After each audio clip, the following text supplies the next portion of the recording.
ओं नमो भगवते वासुदेवाय। मूकं करोति वाचालं पंगुं लंघयते गिरिं यत्कृपातमहं वन्दे परमानन्दमाधवं शान्ताकारं भुजगशयनं पद्मनाभं सुरेशं विश्वाधारं गगनसदृशं मेघवर्णं शुभांगं लक्ष्मीकान्तं कमलनयनं योगिर्भिध्यानगमं वन्दे विष्णु भवभयहरं सर्वलोकैकनाथं जं ब्रह्मा वरुणेन्द्र रुद्र मरुतस्तुनन्ते देवे स्तवे वेदै सांग पदकम प्रणिषदो गायन्ति जं सागमः ध्यानावस्थित तद्गतेन मनसा पश्यन्ति जं योगिनः यस्यान्तं न विदुसुरसुरागण देवाय तस्मै नमः। अद्वैतामृतवर्षिणीं भगवतीमष्टादशाध्यायिनी मम्बत्तामनुसन्दधामि भगवद्गीते भवद्देशिणे। नमस्तुते व्यास विशालबुद्धे फुल्लारविन्दायत पत्र नेत्र जेन तोया भारत तैलपूर्णः प्रज्वलित ज्ञानमय प्रदीप प्रपन्न पारिजाताय स्तोत्र वेत्रे कपाणये ज्ञानमुद्राय कृष्णाय गीतामृत दोहे नमः। सर्वोपनिषदो गावो दुग्धा गोपालनन्दनः पार्थवत्स सुधीर्भोक्ता दुग्धं गीतामृतं महत् वसुदेवसुतं देवं कंसचाणूरमर्दनं देवकी परमानन्दं कृष्णं वन्दे जगद्गुरुं भीष्मद्रोणतटा जयद्रथा जला गान्धारो नीलोत्पला शल्यग्राहवती कुपेण वहनि कर्णेन बेलात्पला अश्वत्थामा विकर्ण घोरमकरो दुर्योधनावर्तिनी सौतुर्णा खलिपण्डवे रणनदी कैवर्तक केशव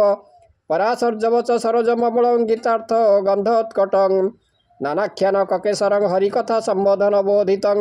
लोके स्वजन षट्पदैरहरः पेप्यमानं मृदा भूयाद भारत पंकजं कलिमलं प्रध्वंसिन से असे। आज आम श्रीमद भगवद गीता चतुर्थ अध्याय जहाँकि ज्ञान जगर आज तृतीय भाग आज आलोचना करवा। कर्मन्न कर्मज पश्येद कर्मणि च कर्मजः सबुद्धिमान मनुष्येषु सयुक्त कृष्ण कर्मकृत् कर्मन्न कर्मज पश्येद कर्मणि च कर्मज सबुद्धिमान मनुष्येषु सयुक्त कृष्ण कर्मकृत्। जो माने कर्म रे अकर्म अकर्म रे कर्म देखती से जोगी से समस्त कर्म करिपारती समस्त कर्म मानकर अंतर्भाव हेतु से व्यक्ति कर्मकारी। कर्मे अकर्म जे देखई अकर्म कर्म देखु थाई से बुद्धिमंत जोग युक्त कर्मी कर्म बंधन मुक्त जेपरी शीघ्र ज्ञामी जाने बसिले लोके अनुमाने जावत अटई चलई पार्श्वस्थ समस्त चलई तथा इंद्रिय कथा मान मुख हे बोली हुए भ्रम कर्म इंद्रिय को निष्क्रिय ए मिथ्यारूप आत्मा चय जे बुद्धिमंत जाने मर्म देखई कर्म कर्म चैतन्य रूपी आत्मा से ही अकर्म नाम धरे से ही कर्म अकर्म यही मत जे जाने से ही बुद्धिमंत। जस्स सर्वे समारंभा काम संकल्प वर्जिता ज्ञानाग्निदग्ध कर्माणं तमाहो पंडितं बुधा तक्ता कर्म फल असंगं नित्य तृप्त निराश्रय कर्मण्यभिप्रवृत्तोऽपि नैव किंचित करोति सः। जहाँकर कर्म समूह फल कामना शून्य एवं ज्ञान रूपी अग्नि रे दग्ध से माने महापुरुष एवं पंडित मु करुछि एई अहं भाव छाड़ी कर्म और फल रे आशा न रखी नित्यानंद रे चित्त रखी कर्म कले मध्य से किछि करंती नाही। आलस्य कर्म जे न करे से भागी नुहई मुक्ति रे सर्वकर्म जे आरंभई फल कामना न रखई काल अग्नि रे देह कर्म पंडित बोली ताकू जान जे कर्म फल जोग करे अहंकारता बोली धरे निरावलंब अटे से ही जदि वा से कर्म करई तही रे लिप्त न से होई भव बंधने कर्म सिजेहि निराशीर्जत चित्तात्मा तक्त सर्व परिग्रह शारीरं केवलं कर्म कुर्वन्नाप्नोति किल्बिषं जदृच्छालाभ संतुष्ट द्वन्द्वातीत विमत्सरः समसिद्धावसिद्धौ च कृत्तापि न निबद्धते। इंद्रियजयी साधु कामना छाड़ी शरीर रक्षा पाई कर्म कले बंधन रे पड़ती नहीं। जो लोक मिलवा द्रव्य अजत्न सुख दुख को समान निस्वार्थी परश्री कातरताहीन से कर्म कले से आबद्ध हुए नहीं। इंद्रिय जयी साधु चेत कामना करी विवर्जित शरीर रक्षा पाए कर्म करी जे नाम शक्तिहीन फले विराग तार होई एणु बंधने न पड़ई मिलिबा द्रव्य अजत्न करी संतोष जेउ जन सुख दुखादि हानि लाभ एथिरे जार समभाव नुहे पर श्रीकातरता स्वार्थ विहित परहित जे कर्म करुथिले मध्य तहिरे नुहई आबद्ध गत संगस्स मुक्तस्य ज्ञानावस्थित चेतसः यज्ञायाचरतः कर्म समग्रं प्रबलीयते ब्रह्मार्पण ब्रह्महवि ब्रह्माग्नो ब्रह्मणाहुतं ब्रह्मैव तेन गन्तव्यं ब्रह्म कर्म समाधिना जे लोक राग हिंसा छाड़ी निष्काम भाव में कर्म करे विष्णु आराधना करे से कर्म बंधन में न पड़ी फल सहित गोविंद लाभ करे श्रुभ घृत तिल जब अग्नि समिध चरु होमकर्ता दिए सब ब्रह्ममय